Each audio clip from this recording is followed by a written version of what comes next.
명태균 씨가 대통령 경호처 인사에도 개입했다는 녹취를 민주당이 공개했습니다. 청탁의 통로가 김용현 당시 경호처장이었다는 의심이 짙어지고 있습니다.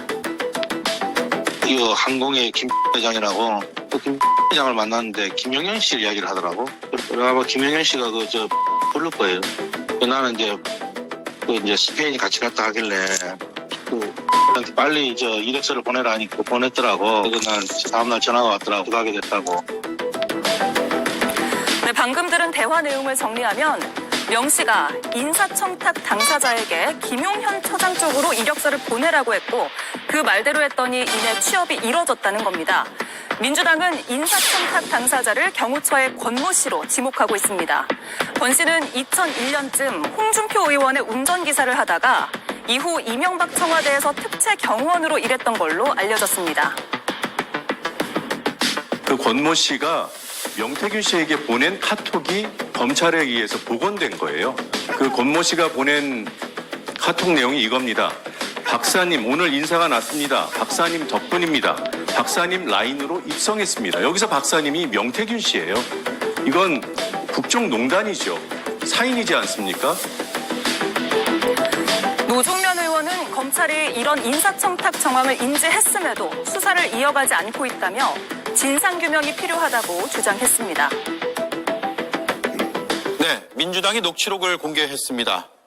녹취를 공개했죠. 정확히 말씀드리면 2022년 7월 명 씨가 김용현 당시 대통령 경호처장을 거쳐서 경호처의 인사에 개입했다라는 게 의혹의 요지인데 들으신 내용입니다. 그래서 바로 질문을 드리죠. 성시윤 의원님. 예. 당에서 얼마나 신빙성이 있다고 파악하고 공개하게 된 겁니까? 일단 지금 들었던 녹취록 이외에 추가로 또 공개한 게 있는데요. 그러니까 예. 22년 7월 말고 3월쯤에 있는 녹취도 있습니다. 그 내용을 들어보면 그때는 인사청탁이 실패했습니다. 근데 그 이후에 7월에 또 성공한 거기 때문에 민주당이 지금 사실 확보하고 있는 녹취가 오늘 공개한 이 몇 가지 말고도 훨씬 더 많이 있거든요. 2022년 3월. 그리고 2022년 7월 두 가지를 지금 이번에 공개한 거기 때문에 2022년 3월은 정부가 출범하기 전 아닙니까? 맞습니다. 예. 그 3월이 아닌가 보네요. 제가 그럼 날짜를 좀 착각한 것 같습니다. 예, 그거는 바로 확인해 주시죠. 네, 날짜를 착각했는데 일단은 처음에 인사청탁이 제대로 이루어지지 않은 녹취가 또 있고요. 예. 근데 그 이후에는 이제 또 이루어졌다라는 녹취가 있는 두 가지를 말씀을 드린 거고요. 그렇기 때문에 지금 민주당 이 두 가지 녹취 이외에도 어쨌거나 지금 우리가 이 명태균 게이트가 시작된 게 결국 김영선 전 의원의 공천이지 않습니까? 예. 그런데 어느 루트를 통해서 했느냐? 김건희 여사를 통해서 했다. 근데 김건희 여사를 통해서 이루어진 이런 청탁들이 공천 청탁뿐만 아니라 인사 청탁도 있었다. 이것과 관련된 수많은 이제 그 녹취나 증거들이 있을 것이고 민주당이 그 중에 일부를 확보한 것인데 민주당이 왜 이 타이밍에 이런 공개했느냐? 지금 사실 얼마 전에 창원지검이 중간 수사 결과를 발표했는데 김건희 여사 얘기가 들어가 있지 않아요. 예. 때문에 또 창원지검이 이제 중앙지검으로 이첩을 한다고 했지만 민주당은 계속해서 이 검찰을 믿을 수 없겠다라고 주장을 하고 있는 겁니다. 그렇기 때문에 야 6당이 함께 명태균 특검법을 발의를 한 것이고 이걸 통해서 좀 명명백백히 밝히기 위해서 수사가 진척돼야 함에도 국민의힘은 계속 반대를 하고 있으니까 이런 녹취들을 통해서 김건희 여사의 이렇게 개입이나 청탁 그 관련 여부가 명백한데 왜 검찰은 이거를 손을 놓고 있었느냐? 예. 왜 수사를 진행하지 않았느냐? 왜 김건희 여사를 불러서 조사를 하지 않느냐? 이런 것들에 대한 여론을 형성하기 위해서 하나씩 공개를 하고 있는 거라고 말씀드립니다. 예, 창원지검 수사 결과에서 빠진 내용들에 대한 수사 촉구성 녹취 공개다 이렇게 말씀을 하셨고요. 김영 의원은 당에서 이거 어떻게 파악하고 있습니까? 지금 뭐 일단 당에서 파악한 내용보다는 일단 지금 명태균 씨의 녹취록 자체가 예. 일관성 있는 패턴을 보이지 않습니까? 자신이 높은 지위에 있는 사람과 친분을 가시하고 그리고 이어져서 본인이 굉장히 대단한 사람인 것처럼 뭐 대단한 사람인지 모르겠지만 대단한 사람인 것처럼 얘기하는 패턴이 이어지고 있습니다. 거기다가 거기서 끝나지 않고 마치 자격 미달인 사람을 자신의 힘으로 널어줬다고 하는데요. 뭐 다른 사건에 비해서 이번 사건 같은 경우는 사실관계 확인이 그렇게 어려워 보이지는 않습니다. 말 그대로 자격 미달인 사람을 뭐 청와대 경호처에 넣어줬는지 아니면 승진을 시켜줬는지 그것까지 지금 정확히 파악이 안 되는데 예. 그 사람이 자격 미달인지 아닌지만 확인하면 쉽게 이건 검증될 수 있는 사안이라고 생각을 합니다. 예, 그 당사자는 어쨌든 선생님, 아까 박사님이라 그랬나요? 정확히 기억이 안 나네요. 박사님. 예, 네. 박사님 덕분에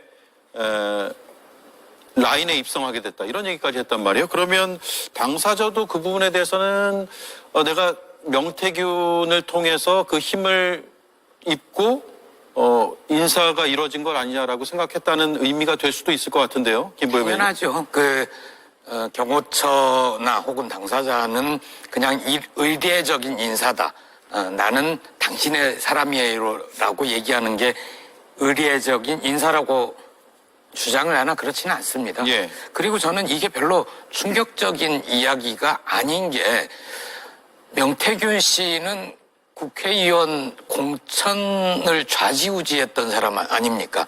돈 받으러 갔다가 공천 받아왔던 김영선 공천을 받아왔던 사람이고 그냥 사람이 아니라 대통령의 부인과 특정 검사, 현직 검사의 공천 여부를 두고 논쟁을 48분간 벌일 정도로 김건희가 누구를 현직 검사를 꽂아 넣으려고 하니까 그 사람 조국 수사 열심히 했던 사람이니까 그쪽 국회의원 좀 시켜주세요. 만들어주세요라고 하니까 그런 사람 이쪽에 보내면 안 됩니다라고 명태균과 논쟁을 했다는 거잖아요. 예. 국회의원 자리를 왔다 갔다 할 수 있는 사람이고 영부인과 논쟁을 할 수 있는 사람이 경호처에 사람 꽂아놓고 승진시키고 이런 거 못하겠습니까? 저는 하나도 충격적이지 않습니다. 하나도 충격적이지 않다. 예. 어떻습니까? 저는 김건희 여사를 통해서 김용현 장관한테 청탁을 했다라는 주장도 일리가 있을 수 있지만 최근에 이제 구속영장 발부를 실패한 김성훈 처장 관련해서도 김성훈 처장에게 청탁을 했을 수도 있다라는 생각을 하게 됩니다. 왜 그러냐면 창원지검에서 발표한 수사 보고서에 따르면 이 내용이 담겨져 있거든요. 2022년 7월에 이 관련된 권모 씨가 명태균 씨한테 카톡을 보냈고 예. 박사님 나이르노 입성했다라는 카톡을 보내면서 이른바 대외비 문서 경비안전본부 경호정보부 경호정보이과라는 적힌 그 대외비 문서까지 캡처를 해가지고 명태균 씨한테 보냈다라고 합니다. 그러면서 이듬해 2023년에 4급 간부로 이제 승진이 되는데 그때 4급 간부로 승진이 됐을 때 인사기획실장이라는 사람이 바로 지금의 김성훈 경호처장이거든요. 예. 그리고 그 당시에는 경호처장이 김용현 장관이고요. 김건희 여사뿐만 아니라 현재 지금 계엄에 연관되어 있다고 하는 김성훈 처장에게도 청탁할 수 있는 가능성이 있을 수 있다는 것을 배제하지 않았으면 좋겠고 이러한 녹취록과 이런 수사 보고 수사 이런 기록들이 분명히 야당이 발의했던 특검의 어떤 통과 명분을 좀 더 강화하게 되는 전 이유 결과가 될 거라고 생각을 합니다. 예. 자, 앞서 2022년 3월이 있었고 7월이 있었다. 녹취가요? 그 날짜를 좀 확인해 보니까 3월 12일이고요. 그러니까 9일날 대선이 있었죠. 그러니까 당선인 예. 신분으로 넘어갔을 때 그 이후에 또 청탁을 시도했던 건데 예. 그때 실패했던 거를 말씀드린 겁니다. 예. 그러면 정부 출범 전이긴 하지만 당선인 그렇죠. 신분이고 이미 인수위 경우는 돌아가고 있으니까. 예, 네네. 인수위가 꾸려지는 그 무렵에 인사청탁이 있었다라는 말씀이네요. 알겠습니다. 이제 이해가 됐고요. 자, 내일 마지막 변론이 될 것인가 이게 상당히 궁금합니다. 성취훈 의원님은 당에서 지금 어떤 이야기들이 나오고 있습니까? 사실상 내일 끝날 가능성이 다분하다고 보고는 있습니다. 10차로 끝난다. 예, 왜냐면 지금 윤석열 대통령 측에서 문제 삼고 있는 것들이 매우 지엽적인 부분들이 많거든요. 그러니까 홍장훈 차장의 통화 장소, 이건 중요하지 않습니다. 결국 이 메모의 내용이 일관성을 유지했느냐, 그리고 방첩사에서 나온 이 메모, 그 체포 명단과 경찰에서 중앙하고 있는 체포 명단, 이게 일치하기 때문에 그 홍장훈 차장이 그걸 어디서 적었느냐는 사실 중요하지 않은 부분이거든요. 그리고 곽종근 사령관이 회유를 당했다? 곽종근 사령관이 사실 그 이후에 뭔가 그 옥중 메시지를 던진 거로 봤을 때 거기에 딱 나와 있습니다. 내가 이미 수많은 나의 부하 병사들에게 이야기를 했는데 어떻게 거짓말을 하냐. 이미 병사들이 다 들었다라고 했기 때문에 민주당의 회유를 통해서 곽종근 전 사령관이 거짓말을 했다는 것도 저는 헌법재판소가 받아들이지 않을 거라고 생각합니다. 그럼 결정적 증인들의 이런 증언들이 탄핵되기 어려운 상황이라면 추가적으로 사실 더 들어볼 내용이 없다고 보고 있습니다만 내일 혹시나 조지호 경찰청장이나 아니면 뭐 그 한덕수 국무총리가 기존에 해왔던 입장과 다른 의견을 게시할 시 그렇게 되면은 한두 번 더 잡힐 가능성도 배제할 수는 없죠. 예. 근데 만약에 그들이 저는 그 여인영 사령관이나 이진우 사령관과 달리 한덕수 국무총리는 본인의 입장을 갑자기 번복하기 매우 어려운 상황이라고 봅니다. 왜냐하면 그 이전에 두 명은 본인의 형사재판과 관련되고 그리고 기억에 관련된 문제들을 자신이 입장을 바꾸거나 생각이 나지 않는다 뭐 이런 식으로 답변한 건데 한덕수 국무총리는 국회에 출석해서 본인이 이미 다 여러 번 발언을 했기 때문에 그것을 뒤집기 위해서는 뭐 추가적인 증거나 이런 것들을 제시하지 않는다면 본인의 그 증언 자체가 탄핵되는 것이기 때문에 입장을 바꿀 가능성은 전 매우 지극히 낮기 때문에 10차에서 종료될 가능성이 높다. 그렇겠지만 저희 당에서는 아무래도 3월 중순 정도면 충분히 아마 최종 심판이 나올 걸로 보고 있습니다. 네, 3월 중순쯤이고요. 국민의힘에서는요? 국민의힘에서는 대통령의 방어권이 충분히 더 보장되어야 한다는 생각입니다. 일단 지금 헌재에 나와서 증인들이 발언들이 국회나 아니면 또는 형사 조사 과정에서 발언과 충분히 달라지는 모습들이 많거든요. 그렇기 때문에 이 증언들에서 충분히 더 검증을 해야 된다는 입장인데 지금 현재 헌법재판소 같은 경우는 대통령이 내일 형사소송과 그리고 형사재판과 동시에 구속 취소 심사가 있음에도 불구하고 심판기를 변경해주지 않았기 때문에 사실상 모든 비판을 감수하고 일정을 강행해 보려고 하는 것 같습니다. 그래서 적어도 헌법재판소에서 내일 증인들이 매우 중요하기 때문에 한덕수 총리나 조지호 경찰청장, 홍장원 차장 같은 경우는 굉장히 중요한 사람들입니다. 현재로서는 어떻게 보면 이번 탄핵 심리에서 가장 중요한 증인들인데 이 증인들에 대한 신문에 대해서 어떤 변화가 있는지에 대해서는 충분히 추가로 더 변화에 따라서는 충분히 추가로 더 변론기를 잡아야 되지 않나 그런 생각을 합니다. 예. 자, 어제 9차 변론에서요, 국회 측에 의해서 피의자 진술 조서가 공개가 됐습니다. 대통령 측은 강하게 반발을 했고, 헌법재판소에서 여러 말들이 나왔습니다. 그 뒤에 윤 대통령 측은 아예 퇴장을 해버렸는데, 일단 발언 들어보겠습니다. 조 청장, 국회에 들어가는 국회의원들 다 잡아 체포해 불법이야 라며 같은 취지로 반복하여 지시하였다고 진술하였습니다. 피청구인 측에서 반대 신문으로 신빙성을 탄핵할 수 없는 그 진술 조서에 대해서 증거조사하는 것은 법률에 위반된다고 생각됩니다. 재판부의 증거 결정은 이미 제4차 기일에 이루어졌습니다. 이의 신청하는 것이 기간을 놓친 게 아닌가 하는 생각도 들고. 예. 저렇게 발언들이 오가고 나서 대통령 측은 짐을 싸서 아예 퇴장을 해버렸고요. 항의를 하는 것까지는 뭐 그렇다 치더라도 퇴장까지 했단 말이에요? 예.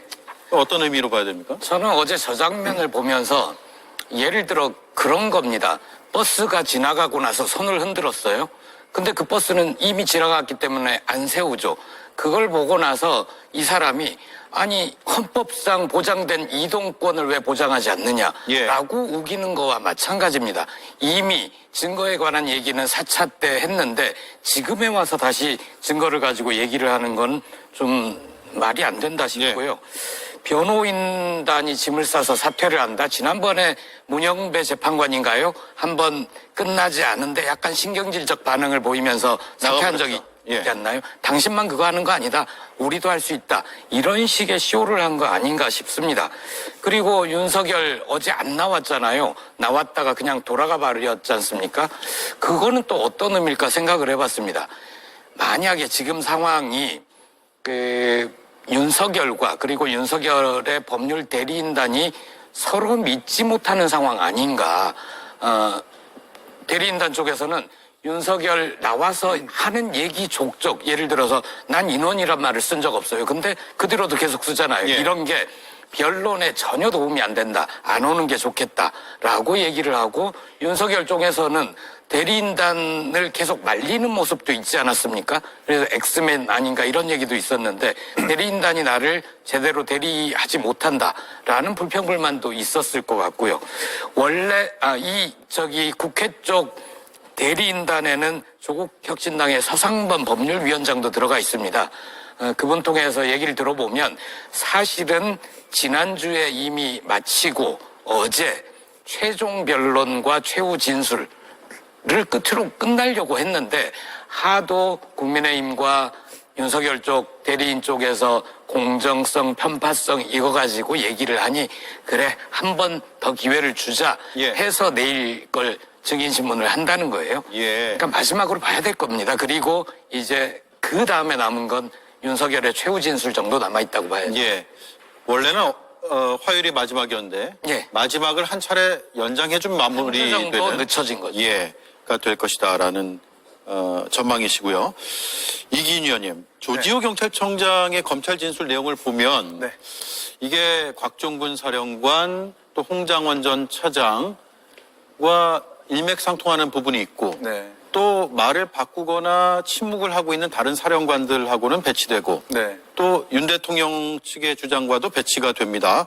대통령이 저에게 조청장, 국회에 들어가는 국회의원들 다 잡아, 체포해, 불법이야. 이건 이제 국회에 들어가는 국회의원들이 불법이다라는 뜻이겠죠. 이렇게 말을 했다. 굉장히 다급하다고 느꼈다라고 검찰에서 진술을 했습니다. 이 진술이 내일도 이어질 가능성이 있어 보이죠? 그렇죠. 일단 윤 대통령 측은 계속해서 국회 통제를 지시한다거나 정치인들을 체포한다는 지시가 없었다고 주장하는 것 아닙니까? 근데 조지호 청장은 그 완전히 배치되는 6번이나 통화를 하면서 체포 지시가 있었다라고 얘기를 하는 거고요. 예. 국수본 조사를 저희가 좀 주목해야 될 것 같은데 국수본 조사에서 조지호 경찰청장이 어떻게 진술을 했냐면 본인은 3번의 큰 항명을 했다라는 것 아닙니까? 방첩사의 정치인 위치 추적을 거절했다. 계엄사의 국회 통제를 지시했다. 지시한 것을 거절했다. 마지막으로 대통령과 통화하면서 정치인을 체포하라고 지시한 것을 거절했다는 것 아닙니까? 지금 내일 같은 진술을 할지 아니면 이진우 사령관처럼 자신의 형사재판을 방어하기 위해서 제한된 대로 답변할지 모르겠지만 많은 분들이 아시겠지만 지금 조지호 경찰청장은 국수본 조사에서 밝혔다시피 혈액암 2기로서 암투병 중에 있다고 합니다. 예. 그러면서 살 날이 얼마 안 남았는데 자신의 소신을 지키기 위해서 또 민주주의를 지키기 위해서 항명했고 이렇게 진술한다라고 솔직하게 자백한 거거든요. 이걸 탄핵 심판에서 뭔가 모든 걸 내려놓은 사람처럼 자백한 사람이 갑자기 진술을 거부한다거나 배치되는 발언을 한다? 이건 상식적으로 이해가 좀 안 가는 부분이라고 생각을 하고 예. 아마도 내일 탄핵 심판에서도 이렇게 국수본 조사에서 진술했던 것을 일관되게 진술할 것으로 좀 예상합니다. 예. 성치은 의원 생각 어떻습니까? 이게 대통령은 그동안 질서 유지 차원이다, 경비 차원이다라고 해서 군이든 경이든 현장에 투입된 인원들을 그렇게 표현을 했는데 조지호 경찰청장이 이렇게 얘기하면 전혀 다른 양상이 펼쳐지는 거 아니에요? 그렇죠. 사실 근데 윤석열 대통령의 주장을 뒷받침할 수 있는 다른 증거들이 없지 않습니까? 예. 그리고 대한민국의 경찰청장이 대통령의 명령 없이 갑자기 국회로 달려가서 국회를 봉쇄하고 외부 침입으로부터 막는 거요? 지금 국회를 그 시기에 12월 3일 밤에 달려갔던 사람들이 누굽니까? 원래 있던 보좌진, 당직자, 사무처 직원 말고 국회의원들이잖아요. 국회를 향해 달려가고 있던 거는 국회의원들이고 국회의원들의 출입을 막아서 담을 넘어가는 모습들, 국회의장조차도 담을 넘어가는 모습들 모든 국민이 봤습니다. 그렇기 때문에 저는 조지호 경찰청장의 이런 그 증언에 훨씬 더 힘이 실릴 거라고 생각을 하고요. 근데 자꾸 지금 윤석열 대통령 측이 그때 김봉식 서울청장이 나왔을 때 이런 식으로 얘기합니다. 대통령으로부터 직접 지시를 받은 적이 있습니까? 라고. 왜냐면은 김봉식 서울청장은 대통령과 통화한 적이 없거든요. 근데 예. 직접 명령을 받은 적 있냐는 갑자기 한 단계 건너뛰는 질문을 합니다. 당연히 김봉식 청장은 없다고 하죠. 그럼 또 일부 언론사에서는 김봉식 청장 대통령으로부터 체포 지시 받은 적 없어. 예. 이런 식으로 해달랍니다. 저는 윤석열 대통령 측이 계속 이런 식으로 하거든요. 이전에 그 김현태 단장이 나왔을 때도 마찬가지입니다. 이 군경찰은 지휘 체계라는 게 있기 때문에 김현태 단장은 결국 박종훈 사령관의 명령을 받는 사람인데 김현태 단장을 불러놓고 대통령으로부터 직접 체포하라는 봉쇄하라는 명령을 받은 적이 있습니까? 김현태 단장은 당연히 없다고 하죠. 예. 통화한 적이 없으니까요. 근데 일부러 윤석열 대통령 측은 그런 그 장면을 뽑아내서 일부 언론들이 그걸 받아서 퍼뜨리도록 하기 위한 효과를 만들기 위해서 그런 일들을 자꾸 하는 것이거든요. 저는 이런 언론의 행태도 잘못됐고 윤석열 대통령 측이 사실상 헌법재판관들이 그걸 보고 그 김현태 단장이 직접 지시한 적 없구나. 그럼 대통령이 안 한 거구나. 이렇게 생각하지도 않습니다. 결국 여론전을 하기 위해 윤석열 대통령 측이 그냥 재판을 이끌어가고 있구나라고 판단을 할 거라고 전 보고요. 사실 내일 조지호 경찰청장에게는 정말 체포 지시했느냐. 저는 이미 이거는 거의 팩트로 확인되어 있기 때문에 그것보다도 그 이후에 조지호 경찰청장이 진술한 것 중에 4시 반이나 돼서야 해제 그리고 봉쇄를 해제하라고 명령을 했다라고 했거든요. 3시간 동안 왜 명령을 안 했는지. 왜냐하면 계엄 해제 투표 이후 2번이나 대통령이 통화를 했는데 계엄을 그 봉쇄를 풀라는 명령을 안 했어요. 예. 그렇기 때문에 대통령이 3시간 동안 분명 해제할 생각이 없었고 뭔가 다른 생각을 했다는 뒷받침될 수 있는 근거기 때문에 저는 그거에 대한 확인이 필요하다고 생각하고 닥달했다는 또 뒷받침은 조지호 경찰청장이 이렇게 얘기했죠. 4시 반에 해제하라고 하면서 당신 덕분에 빨리 끝났네. 약간 비아냥거리듯이 예. 뼈가 있는 말이었다고 말했습니다. 그러니까 계속 6번이나 통화하면서 닥달했는데도 그 조지호 경찰청장이 사실상의 항명 차원에서 제대로 응하지 않았기 때문에 계엄 해제 빨리 되고 통과가 됐기 때문에 그런 식으로 본인을 뭔가 다그치는 듯한 발언이었다. 이렇게 증언한 바 있기 때문에 6번 닥달했다는 통화에 저는 신빙성이 더 높다고 생각합니다. 네. 자, 그러면 내일 조 청장이 헌재에 나와서 진술을 하면 체포 지시와 관련한 그런 논쟁에는 마침표가 찍혀지게 될까요? 일단은 뭐 어찌 보면 조지호 청장을 윤석열 대통령 측에서도 강력한 증인으로 요청했었던 만큼 어찌 보면 종지부가 될 수도 있을 것 같습니다. 어떤 결론이든 종지부다. 네, 그런데 예. 지금 현재까지는 원래 헌재 증인으로 출석한다고 하면 본인이 검찰에서 조서 내용에 밝힌 내용을 그대로 읽어야 되는데, 그대로 아니면 의사를 밝혀야 되는데, 지금 현재까지 헌재에 나온 증인들을 봤었을 때 검찰 조서와 다른 얘기를 하는 증인들이 굉장히 많아졌었습니다. 그렇기 때문에 내일 조지호 청장이 어떤 의도를 가지고 나오는지 현재로서는 예단하기 되게 어렵다고 생각을 합니다. 만약에 조지호 청장이 본인이 검찰 조사와 다른 얘기를 한다면 헌법재판소 같은 경우는 공판 중심주의를 의거해서 전문 법칙의 증거를 채택하는 게 아니라 현재 공판에 나온 사람의 증언을 더 신뢰하는 방식으로 가서 윤석열 대통령 측의 방어권을 더 보장하는 게 맞지 않나 생각을 합니다. 예. 자, 종지부 찍을까요? 예, 저는 조 청장이 나와서 있는 그대로 자기가 본 대로 들은 대로 진술을 할 것이라고 봅니다. 왜냐하면 조지호 청장 이분이 원해서 내란 중요 임무 종사자가 된 게 아니잖아요. 물론 많은 역할을 한 건 맞습니다. 계엄 선포 전에 대통령 쪽의 모임에 참석을 했고 미리 알고 있었을 수 있습니다. 그래서 그걸 말리지 못한 그 책임을 물을 수는 있으나 평생 공직에 몸담은 사람으로서 대통령이 결심해서 진행하는 거 내가 어떻게 막을 수 있나 하고 따라간 정도의 책임은 우리가 물어야죠. 그럼에도 본인 진술처럼 결정적인 때마다 자기가 윤석열의 부당한 명령에 저항을 했다라고 그런 뜻으로 얘기를 하고 있지 않습니까? 그렇다면 그 얘기를 그대로 나와서 하면 됩니다. 윤석열이 얘기했던 건 불법이다, 저것이 불법이다라고 얘기하는 건 포고령 위반이다라는 뜻이잖아요. 예. 내가 포고령을 통해서 모든 정치활동 금지를 명했는데 저자들이 국회 안으로 달려와서 그걸 방해해? 정치를 해? 다 불법이다. 다 잡아들여. 이런 논리거든요. 그런데도 윤석열 쪽에서는 포고령 그거는 실행되지 않았다라고 얘기를 하기 때문에 이 증언도 내일 중요하게 물어봐야 될 대목이라고 봅니다. 예. 한덕수 총리도 나오는데 가장 먼저 증인으로 나오거든요. 오후 3시입니다. 계엄 절차와 요건에 맞지 않다라는 그런 부분에 대한 마침표가 찍힐 것인가. 한덕수 총리는 그런 주장을 일관되게 얘기하고 있지 않습니까? 그렇죠. 국회에 나와서 국무회의 심의 의결 계엄 안건과 관련해서 끝과 시작이 없었다. 그러니까 개의와 사내라는 절차가 없었다라고 진술을 한 바 있고, 무엇보다 계엄이 진행되는 그 과정에서 대통령이 계엄 얘기를 꺼냈을 때 다른 국무위원들이 대부분 찬성하지 않았다라고 이미 얘기를 했고요. 예. 그리고 계엄과 관련해서 진행되는 과정 동안 많은 국무위원들이 우려를 표했다라고 국회에서 이미 증언한 바 있습니다. 이 진술을 다른 사령관처럼 내일 탄핵 심판에서 번복할 수 있을지 좀 귀추가 주목되는 부분이고, 아마도 대통령 측은 내일 이 국무회의 심의 의결을 좀 집중 추궁하는 것이 아니라 그동안 국무총리가 총리로서 야당을 대하는 어떤 느낌, 그러니까 야당의 어떤 단독 입법이라든지 예산 삭감에 대해서 국정 운영 참 힘들지 않았냐라는 유리한 진술을 확보하려고 할 텐데요. 저는 오히려 그런 진술 자체가 대통령에게 불리하게 영향을 미칠 거라고 생각을 합니다. 왜냐하면 단독 입법을 한다고 해서 야당이 예산을 삭감한다고 해서 그게 계엄의 배경이 될 수는 없는 거거든요. 그렇기 때문에 한덕수 국무총리에게 대통령 측이 유리한 진술을 얻을 것은 없을 거다, 이렇게 결론 날 거라고 생각을 합니다. 예.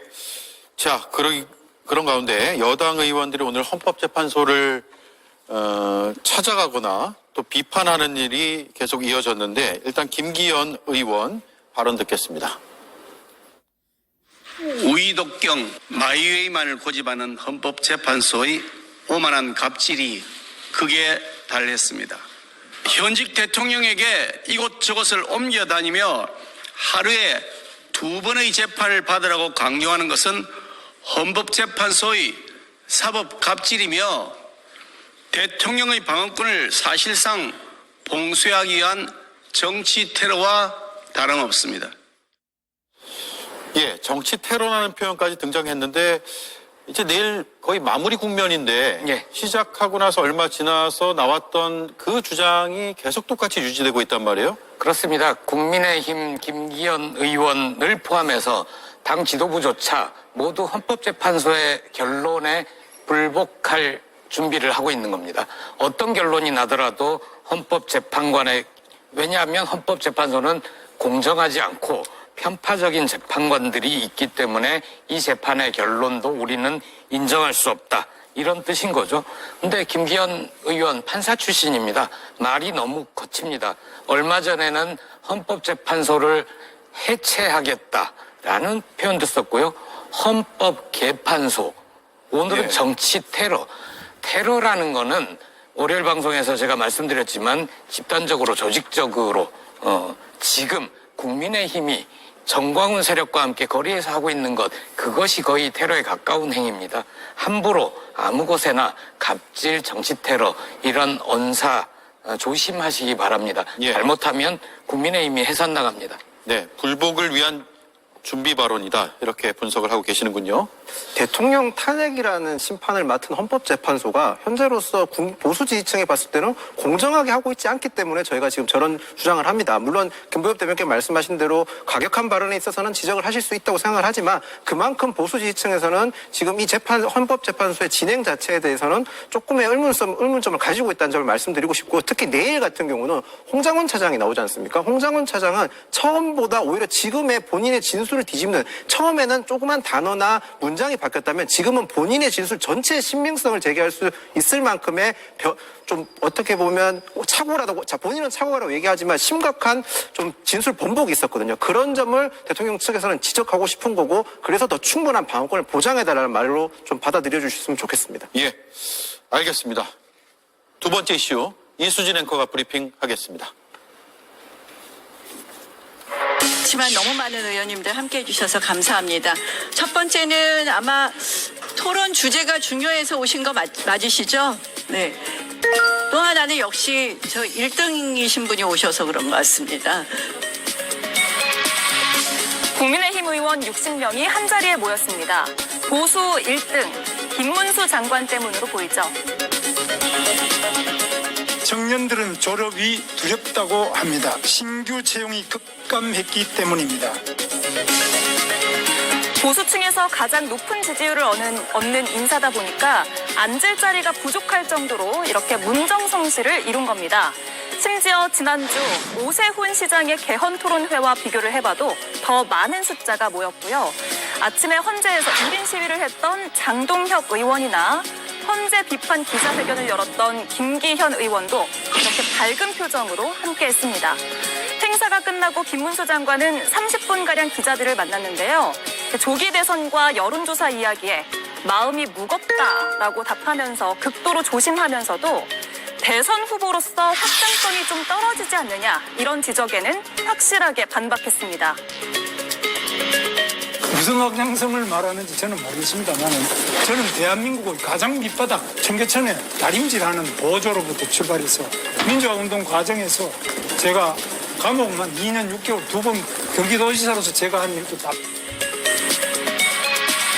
네, 어떤 후보를 도울 것인지 서로 쉬쉬하는 분위기 속에서도 당의 절반이 넘는 사람들이 모인 이 장면은 국민의힘의 내심을 가장 솔직하게 보여줬다는 해석이 나오고 있습니다. 네, 오늘 토론회인데, 그리고 노동개혁의 주제인데, 노동개혁보다는 김문수 장관을 만나러 온 것으로 보이는 60명의 여당 의원들이 주목을 받았습니다.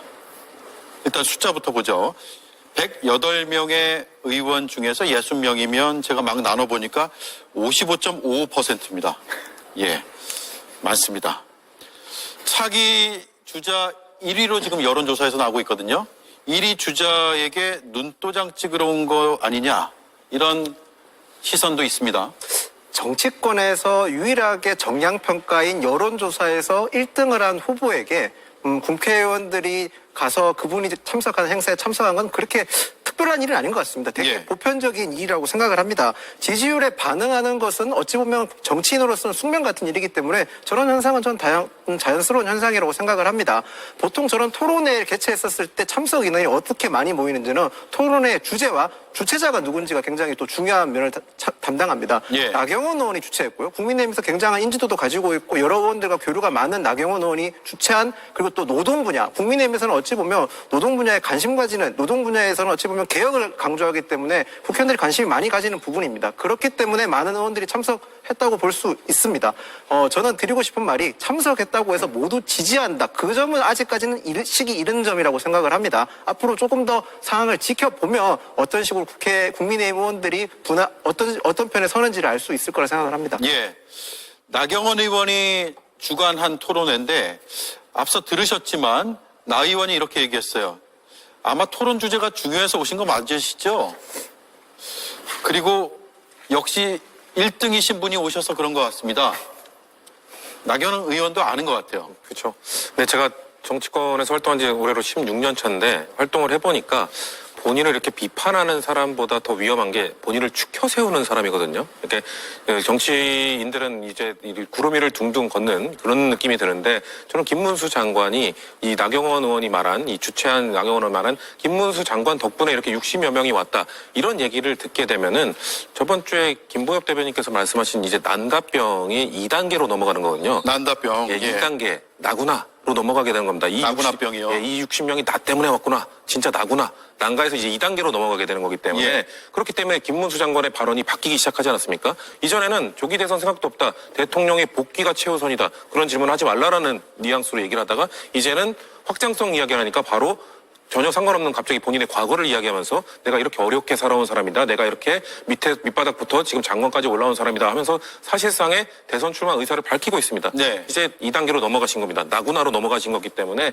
저는 이 국민의힘 이 대선 후보들도 마찬가지고 의원들도 마찬가지고 계속해서 뭔가 탄핵은 부당하다, 탄핵하면 안 된다라고 주장하고 있지만 이미 조기 대선 모드로 넘어갔구나, 이렇게 볼 수 있는 저는 상징적 사건이었다고 보고 있습니다. 이미 대선 모드다.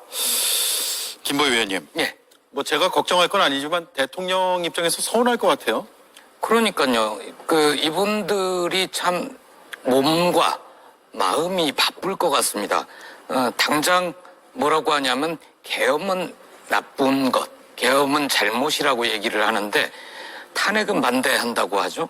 그리고 윤석열 대통령이 복귀해야 한다라고 헌법재판소의 공정성, 편파성 이런 걸 공격을 하면서도 저렇게 대선 준비로 또 바쁩니다. 좌뇌랑 우뇌가 따로 노나 여러 가지가 서로 어긋나는 것 같습니다. 좀 맞춰야 되는 것 같은데요. 예. 오늘 제가 우연히 점심때 홍준표 대구시장이 국민의힘 담당 기자 10여 명과 함께 점심 먹는 자리를 보게 됐어요.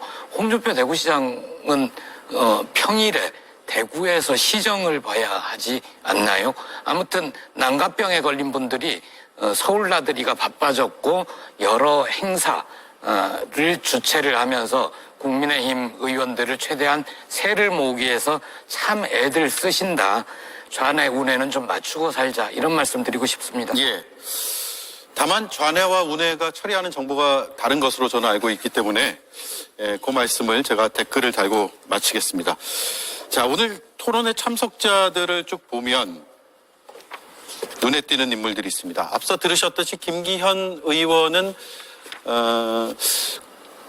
대통령 탄핵 반대, 그리고 헌법재판소를 강하게 비판하는 행보를 계속하고 있는데 또 차기 주자 1위인 김문수 장관을 만나러 와서 반갑게 인사하는 모습도 보였고요. 장동혁 의원이 오늘 1인 시위를 했습니다. 헌재 앞에서요. 대통령의 방어권을 보장하라, 그리고 탄핵은 반대한다라는 입장을 나타내고 있는데 또 오른쪽을 보면 오늘 김문수 장관이 온 행사에 함께 참석을 해서 사진을 찍고 있는 모습도 보입니다. 어떻게 봐야 될까요? 이긴 의원님? 일단 저는 좀 이런 말씀 뭐하지만 좀 음흉해 보인다라고 말씀을 드리고 싶어요.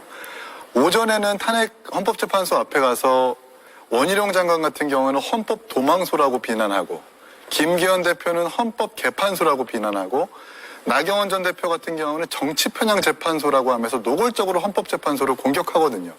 그러면서 탄핵은 안 된다, 절대 윤석열 대통령을 지켜야 된다라고 얘기했다가 오후에 벌어진 어떤 오세훈 시장 내지는 나경원 대표의 토론회에서는 그나마 줄을 서는 모습들이 좀 보여지는데 이걸 가지고 본인들은 본인의 입에서 아니라고 주장하지만 많은 국민들께서 이 모습을 바라보면서 너네 벌써부터 줄 서고 있구나라고 생각을 하실 겁니다. 그런 의미에서 좀 음흉하고 기만적인 모습이 아닌가 싶고요. 그리고 오세훈 시장과 김문수 장관 토론회의 어떤 참석자들을 비교해 보면 그 성질이 명확해집니다. 그러니까 김문수 장관이 참석했었던 토론회에서는 김기현 대표, 장동혁 의원, 유상범 의원과 같은 이른바 찐윤 출신의 의원들이 참석한 반면 오세훈 시장의 토론회에서는 이른바 탄핵을 찬성했던 김상욱 의원이라든지 아니면 안철수 의원 같은 이른바 당내 소신파들이 참석하는 모습들, 그러니까 성질이 완전히 달라지는 모습들이 보이거든요.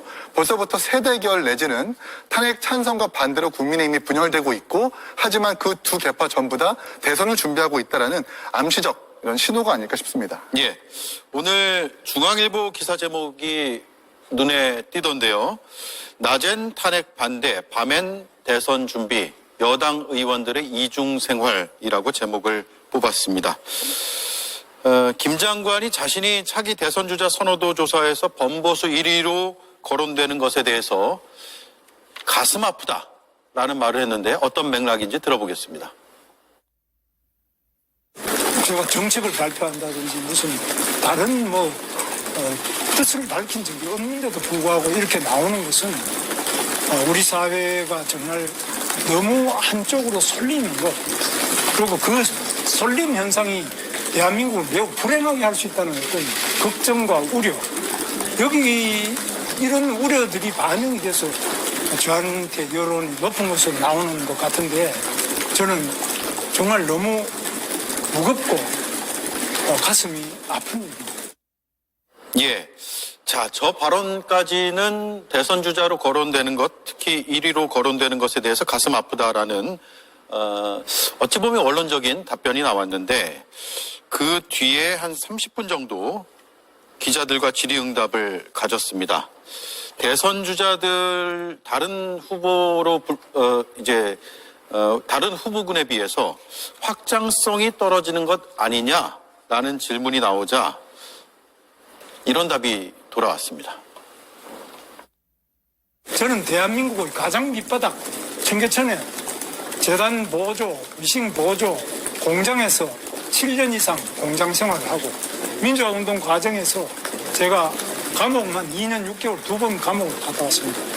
그리고 제가 가장 어려운 지역이라는 우리 부천 소사에서 국회의원도 제가 3번 했고요. 경기도에서 제가 도지사도 2번 했고 제 삶의 사명으로서 모든 것을 다해서 이 약자를 보살피는 것이 공직자의 첫 번째 직분이다. 이 점을 잊은 적이 한 번도 없고. 그러니까 다시 말해서 중도 확장이 지금 굉장히 화두인데 김문수 장관의 확장성이 좀 떨어지는 거 아니냐라고 했는데 본인이 노동운동하던 사례, 또 감옥에 갔던 사례, 약자를 위해서 일해왔다는 것 등등을 쭉 설명한 것이거든요. 대선 출마에 대한 의지가 저는 좀 있다고 읽혔는데 어떻습니까? 지지율 1위를 등록한 후보가 대권에 대해서 생각을 하지 않는다고 하면 전 그건 거짓말인 것 같습니다. 예. 그런데 지금 김문수 장관 같은 경우는 저는 사실 저런 발언, 제가 중도 확장성에서 저게 구체적으로 밝힌 건 저는 처음 보는 것 같습니다. 그동안 김문수 장관의 높은 지지율을 받을 수 있었던 거는 현재 정치 진영이 양극화되면서 특히 보수 진영층은 굉장히 예민한 상태가 되었습니다. 대통령 탄핵이라는 엄중한 사태를 맞닥뜨렸기 때문에 보수 지지층에서는 샤우트 보수들이 오히려 주류를 차지하는 상황이었거든요. 그렇기 때문에 오히려 김문수 지사처럼의 강성 보수층 또는 샤우트 보수들에게 소구력 있는 발언을 계속 해와서 지지율이 계속 유지되는 상황이라고 저는 봤었습니다. 예. 현재 김문수 지사가 앞으로 저렇게 중도 확장성에서 구체적으로 언급했었을 때 앞으로 보이는 지지율의 변화도 자세히 더 지켜볼 필요가 있어 보입니다. 예. 성진 의원님. 그러니까 김문수 장관에 대한 확장성 지적을 하는 게 사실 다른 게 아니라 저는 뭐 과거에 노동운동 하셨던 거 모르는 사람이 있습니까? 근데 그 이후에 정치 공백기에 그 정광훈 씨가 주최하는 뭐 이런 태극기 집회에 나가서 발언을 하고 정광훈 씨와 같은 행보를 하는 그런 극우적 행보를 보였기 때문에 과연 그런 것들이 중도 확장성에 장애물이 되지 않겠느냐라는 지적인데 전혀 다른 소리를 하신 거라고 보고요. 그렇기 때문에 지금 김문수 장관은 또 현직 장관 출신이기 때문에 저는 조기 대선에 대한 의지를 표명하기가 매우 조심스러울 겁니다. 저는 어떻게 보면 나경원 의원이 그래서 판을 깔아준 거라고 보는데요. 뭐냐면 오세훈 시장은 그때 개헌 토론회를 했었죠. 개헌 토론회는 사실상 대선 후보로서 자신의 모습을 드러내는 너무나 명백한 토론회인데 이 김문수 장관이 개헌 토론회나 이런 데 가기에는 좀 부적절합니다. 그렇기 때문에 일부러 노동 관련 토론회를 해줌으로써 김문수 장관이 나와서 이 대선 관련 발언을 할 수 있는 판을 마련해 준 것이거든요. 사실 김문수 장관은 그 이전에도 이 민주당의 노동 관련 정책이 나오니까 그거에 대해서 좀 세게 비판을 하면서 뭔가 본인의 조기 대선 의지를 이렇게 언론을 타기 위한 이런 방안들을 그런 메시지를 통해서 보여왔었는데요. 저는 이런 것들이 앞으로는 이 김문수 장관도 아까 말씀드린 것처럼 점점 몸이 달아오를 거기 때문에 이런 제한된 장소에서만 이런 발언하는 거를 본인이 답답해할 겁니다. 그러면은 아마 장관의 신분으로서 하기 어려운 그런 좀 선을 넘는 행동들을 하게 될 텐데 저는 제가 봤을 때 정말 이제 대선을 나가고 싶은 생각이 있으시면 장관직을 내려놓으셔야죠. 그러고 준비를 하시는 게 맞다고 생각합니다. 나가려면 장관직 내려놔야 되죠. 그렇죠. 경선에 나가서 그것도 마찬가지고 지금 이미 이렇게 조기 대선에 대한 이 경향을 이미 드러내고 의지를 드러내고 있으면은 지금 공직자 신분으로서 저렇게 정치적 발언, 야당의 뭐 정책에 대한 평가 이런 것들도 노동 관련 정책에 국한되는 건 모르겠는데 그걸 넘어서는 발언들을 이제 점점 하게 될 거라면 하고 싶다면은 장관직 내려놓고 해야 된다고 생각합니다. 예. 김보엽 의원님 한참 많이 적으시네요. 할 말씀이 많은 것 같아요. 저는 늘 할 말이 많습니다. 예. 많이 하시죠. 역대로 1위만 하다가 지지율 1위만 하다가 사라진 사람 많습니다. 이회창 있었죠. 그리고 요새 부정선거 음모론의 전도사가 된 황교안도 한때 그쪽 동네에서 1등을 했었고요. 김무성 대표라고 있었습니다. 도장 들고 나르샤 뭐 이런 이분도 1등을 했었습니다. 윤석열, 한동훈도 또 1등을 한 적이 있지 않습니까? 그래서 지지율만으로는 알 수가 없다. 그런데 김문수 장관이 보수 유권자들 사이에서 나름 신상인 건 맞습니다. 왜냐하면 물 아래 가라앉아 있다가 그동안 난 뭐 했고 여러 얘기하지만 보수 유권자들한테 그닥 보이지 않았었죠. 그러나 이 탄핵 국면, 내란 국면에서 저 사람 뭔가 강단 있고 소신이 있다, 줏대 있다 이런 모습으로 비치기 때문에 그렇다면 이 국면에서 우리가 김문수 노동부 장관을 지지하는 게 맞는 것 아닌가라고 해서 모이고 있고 저는 실체도 있다고 합니다. 하지만 한때 김문수 장관이 괜찮았던 사람일지 모르나 이분이 정치 낭인이던 시절에 많이 배렸습니다. 그리고 윤석열에 의해 다시 정치를 해서 새로 신상처럼 보이지만 정광훈 집회에 가서 그동안 했던 수많은 말들이 영상과 함께 쏟아져 나오면 국민들께서 유권자들께서 달리 보시기 시작할 겁니다. 그중에 대표적인 거 하나 최근에 또 털어놓지 않았습니까? 우리가 알고 있는 대표적인 독립운동가 김구 선생님을 국적이 중국이란 얘기가 있다. 이런 엉뚱한 얘기를 한단 말이에요. 이런 게 한두 개겠습니까? 이전에도 해둔 게 많아서 막상 국민의힘 후보가 되어 대선에 붙으면 실체가 드러날 거다. 전 그렇게 봅니다. 예. 개혁신당에서 어떻게 바라봅니까? 일단 김문수 장관 같은 경우에는 확장성을 이야기하면서 뭐 노동운동을 얘기하고 청계천 바닥부터 활동했으니까 나만큼 확장성 있는 사람 없다라고 얘기하는데 그게 근거가 될 수는 없죠. 방금 김보엽 대변인 말씀하신 것처럼 백범 김구 선생님이 중국적이다라는 발언부터 심지어 얼마 전에는 일제강점기 시절에 우리나라 사람들은 모두 다 조선이 아니라 일본 국적이었다는 망언까지 했습니다. 그리고 노동부 장관이지만 과거에 쌍용차 노조를 가지고 자살특공대라고 하는 정말 막말까지 했었거든요. 그럼에도 불구하고 지금 국민의힘 지지층한테 이 사람이 보수 1위로 꼽힌다는 것은 지금 국민의힘이 얼마나 좀 우경화되어 있나라는 것을 나타내는 증표라고 생각을 하고 최근에 안철수 의원 같은 경우에는 플랜 B를 준비해야 된다라고 하면서 조기 대선을 시사를 했습니다. 그리고 유승민 전 의원 같은 경우에도 박근혜 대통령을 만나가지고 화해하고 싶다라고 행보를 보이고 있습니다. 그리고 한동훈 대표 같은 경우에도 책을 출판하면서 이제 기지개를 켜는 모양새인데 이런 이런 사람들이 지금 각광받지 않고 김문수 장관 같은 약간 막말 논란 그리고 우경화 논란, 역사관 논란으로 이렇게 주목받는 사람이 1위를 한다는 것이 얼마나 좀 비극인지 국민의힘이 우경화되어 있는지를 정확하게 나타내는 증표가 아닌가 싶습니다. 예. 자, 제가 앞서 여당 의원의 이중생활이라는 기사 제목을 소개해드렸는데 김인영 의원의 의견을 듣지 못했습니다. 실제로 이중생활이 있습니까? 어때요? 뭐 지금 이제 언론사분들, 기자분들께서 많이 정치인분들, 특히 유력 대선 주자뿐만 아니라 조금이라도 저희 당에서 영향력이 있으신 분들에 대해서 취재를 많이 한다고 들었습니다. 지금 상황에서 사실 정치인이라면 누구나 단순하게 국회의원에서 만족하거나 국회의원에 안주하는 사람들은 거의 없다고 봅니다. 그런 과정에서 취재가 들어왔을 때 구체적으로 밝히기보다는 그냥 기자분들한테 그럴 수도 있지라는 가정법을 얘기한다든지 그런 게 좀 약간 많이 확대해서 된다고 하는데 막상 또 지금 공식적으로 취재를 가면 다 부정하고 있는 상황입니다. 예. 저희 당이 지금 저기 이중생활이라는 표현이 어찌 보면 가장 적절한 표현일 수도 있다는 생각이 듭니다. 저는. 예. 그러네요. 자, 지지율 조사 다시 한번 보겠습니다. 권보수 진영 적합 후보를 조사했을 때 JTBC의 여론조사거든요.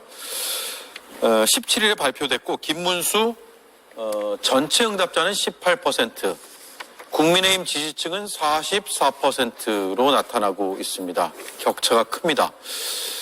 또 한 분 격차가 큰 분이 있습니다. 바로 옆이네요. 유승민 12%, 그런데 국민의힘 지지층에서는 1%.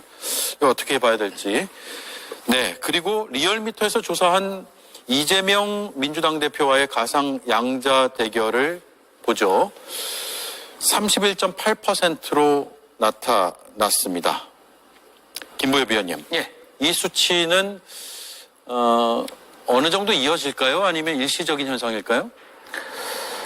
저는 김문수 후보를 김문수 장관을 국민의힘 후보로 낼 만큼 국민의힘의 전략가가 없을까? 그런 생각이 듭니다. 예. 그런데 그에 더해서 저 정도 수치가 나오는 건 저는 저것도 이해가 안 갑니다. 왜냐하면 제가 아는 합리적인 국민의힘 인사들은 뭐라고 하냐면 윤석열은 탄핵당할 거다. 탄핵을 2번이나 당한 정당에서 다시 한번 정권을 맡겨달라고 조기 대선에서 국민들께 후보를 내고 말씀드릴 염치가 있느냐. 예. 참 뻔뻔한 정당 아닙니까? 라고 국민의힘 인사가 저한테 얘기를 합니다. 저는 그런 분들이 좀 더 국민의힘에서 더 큰 목소리를 냈으면 좋겠습니다. 적어도 윤석열의 탄핵은 윤석열의 계엄 선포는 잘못이다. 내란이다. 처벌받아야 한다. 윤석열과 우리는 절연을 하겠다. 이런 선언을 한 뒤에 예. 그 위에서 합리적 보수의 집을 새로 짓겠다라는 분들이 있으면 그거는 국민들께 호소할 만한 내용이 있다고 봅니다. 그런데 윤석열의 손을 잡고 다시 또 대선에 나간다? 이거는 좀 앞뒤가 안 맞지 않습니까? 예, 앞뒤가 맞지 않는다. 자, 그리고 또 한 명의 대선 주자로 거론되는 아직 공개 활동을 안 하고 있는 한동훈 전 대표의 책이 오늘부터 예약 판매가 시작된 거죠? 네, 맞습니다. 많이 팔리고 있는지는 확인이 아직 안 되죠. 지금 교보문고에서 제가 방송 들어가기 직전에 확인했는데 교보문고 실시간 베스트 1위로 지금 기록을 하고 있습니다. 실시간 베스트요? 네, 그렇습니다. 아직 구체적으로 판매된 건 아니고 예매만 받고 있는데 현재 1등인 상황입니다. 네, 우리가 흔히 예판이라고 부르는데 예약 판매가 시작됐는데 실시간 베스트 1위다라는 게 김윤영 의원이 확인한 내용이군요. 어떤 내용이 들어있습니까? 제가 저는 직접 본 게 아닌데 먼저 읽으신 분의 평가를 들어보니까요. 한번 펼쳐보면 멈출 수 없이 끝까지 다 볼 수 있을 만큼의 구성이 되어 있다는 평가를 하시더라고요. 한번 펼치면 네. 요즘 흔히 말해서 OTT나 이런 드라마 몰아보기 하는 것처럼 예. 책의 내용을 처음부터 끝까지 한 번에 다 볼 수 있을 만큼의 눈을 뗄 수 없다고요? 네, 그런 표현을 하시더라고요. 네. 예. 그걸 감동받으면서 그러는 겁니까? 아니면 욕하면서 그러는 겁니까? 글쎄요. 제가 직접 보지를 못했는데 책을 직접 보게 되면 그 내용, 그 평가를 할 수 있지 않을까 싶습니다. 예. 알겠습니다. 그 책을 한번 봐야겠네요, 내용을. 김기현 의원이 진퇴 제대로 판단 못하는 장수는 해악이다. 오늘 김기현 의원 얘기를 많이 하게 되네요. 이에 대한 당내 여론이 어떤지 한번 듣고 끝낼게요. 네, 한동훈 대표의 복귀에 대해서 복귀할 수 있을까? 지금 지지율이나 이런 걸 봤을 때 복귀에 대해서 물음표를 가지는, 의문을 가지는 분들이 많았는데 막상 지금 당내 반응들을 봤거나 아니면 또는 여론이나 언론의 반응을 봤었을 때 한동훈 대표의 복귀는 물음표가 아니라 느낌표일 것 같습니다. 저렇게 많은 관심을 가지고 있고 그리고 또한 지금 저희가 이렇게 다루고 있는 것 자체가 한동훈 대표에 대한 관심이 많다는 걸 반증하는 거 아니겠습니까? 정치인에게 가장 중요한 건 결국 관심이라고 생각을 합니다. 거기에 한동훈 대표가 지금 충분히 충족하고 있는 상황이라고 저는 생각을 합니다. 예, 알겠습니다. 여기까지 듣죠. 네 분 고맙습니다. 감사합니다.